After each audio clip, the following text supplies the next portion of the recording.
il est bien inutile de savoir qui de l'œuf ou de la poule en chocolat a entamé cette fabuleuse histoire qui engraisse autant les chocolatiers de notre beau pays de Bombance que les gourmands de tout poil, ravis de se moquer ce jour-là de la volaille et du fruit de ses entrailles.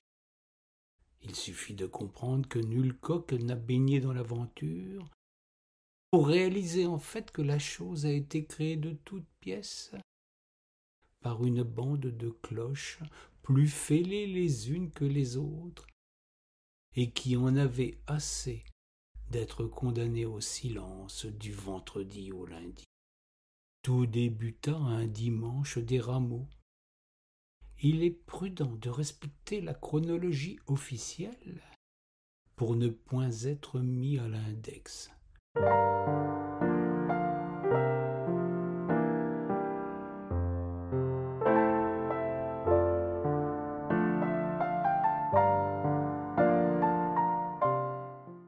Un doigt plein de chocolat vous aux gémonies tout aussi sûrement que la main dans le pot de confiture de grand-mère Gâteau.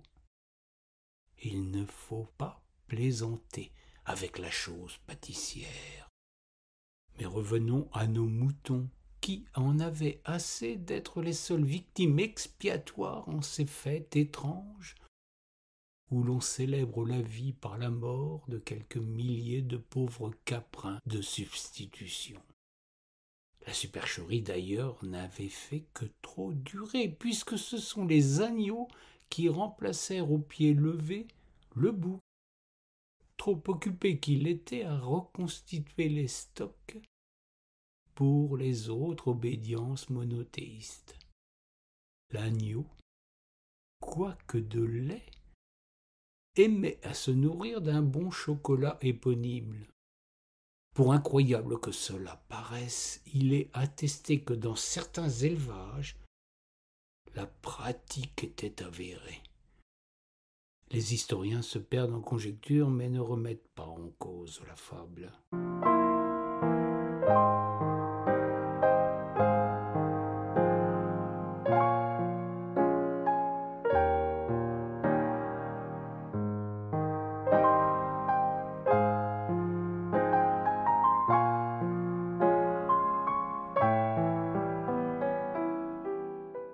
Dans un élevage de l'île de Pâques, puisqu'il faut bien situer l'anecdote, n'ayons crainte de fouler les territoires les plus improbables. Une fermière avait l'habitude de mouler à la louche son fromage frais d'agnelle. Un agneau facétieux et amateur de calembours, et autres calembredaines de mots distordus, modifia l'ordre des consonnes initiales et loucha sur un moule. On peut prétendre que l'approximation soit tirée par les cheveux. Mais rassurez-vous, l'agneau venait d'être tondu pour avoir folâtré avec un berger germain.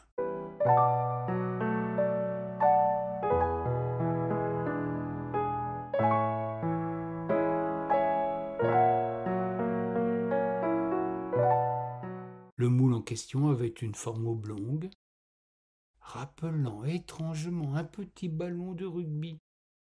Mais ce sport était parfaitement inconnu en cette île pacifique, les explorateurs fidjiens n'ayant jamais poussé aussi loin.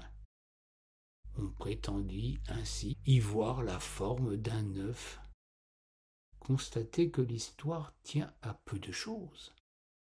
À Noël les marrons, à Pâques les ballons de rugby, le monde eût pu être ovale si la dame avait connu ce jeu.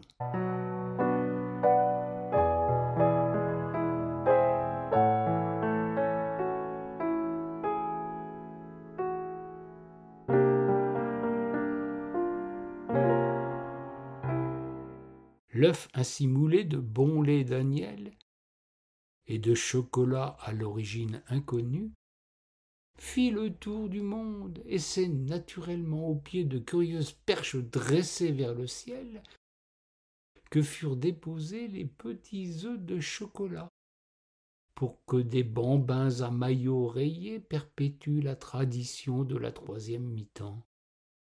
Il se trouve de manière fortuite qu'un bon père blanc, voyant tant de marmots à quatre pattes, fut bien vite attiré par la scène. Ne cherchons pas à épiloguer sur ses motivations réelles.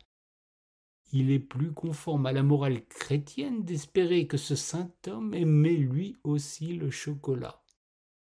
Ne sachant où donner de la tête, il fut transporté d'Aise et se promit de revenir en France avec cette tradition sous sa soutane.